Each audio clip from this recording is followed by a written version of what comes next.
இருக்க இந்த குழந்தைங்க எல்லாருமே பயங்கரமா அழுதுகிட்டு இருக்காங்க. இப்ப புல்மா டீம் என்ன பண்றாங்க, இங்க இருந்து தப்பிச்சு அவங்க ஓடிக்கிட்டு இருக்க உடனே நம்ம கோஹானு கிர்லின் என்ன பண்றாங்க, திடீர்னு அந்த இடத்துல நின்னுறாங்க.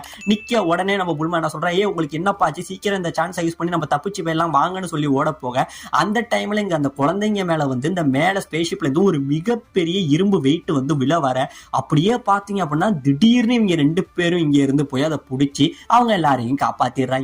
இவங்களை காப்பாத்தின உடனே இது எல்லாத்தையும் தூரத்துல ஒருத்தன், அதாவது நம்ம அண்ணங்காரன் இருக்கான் பாருங்க, அவன் இங்க இருந்து இதெல்லாம் பார்த்துக்கிட்டு இருக்காங்க. இப்ப இந்த பக்கம் வெடிப்பு ரொம்பவே பயங்கரமா வந்துகிட்டு இருக்கு. உடனே நம்ம கிர்லினு கோஹான் இவங்க 2 பேரும் என்ன பண்றாங்க, சுத்தி அந்த நெருப்பெல்லாம் அணைச்சுக்கிட்டு இருக்க, இந்த பக்கம் நம்ம புல்மா என்ன பண்றா, அவ போகும்போது யார் இவ்வளவு கேவலம் அந்த பிளைட்டை ஓட்டுறது, இப்படி யாராச்சும் ஓட்டினாங்கன்னா நமக்கு மிகப்பெரிய ஆக்சிடென்ட் ஆயிடும், நான் போய் இதை பைலட் பண்றேன் அப்படின்னு சொல்லிட்டு நம்ம புல்மா இங்க இருந்து ஓடுறாங்க.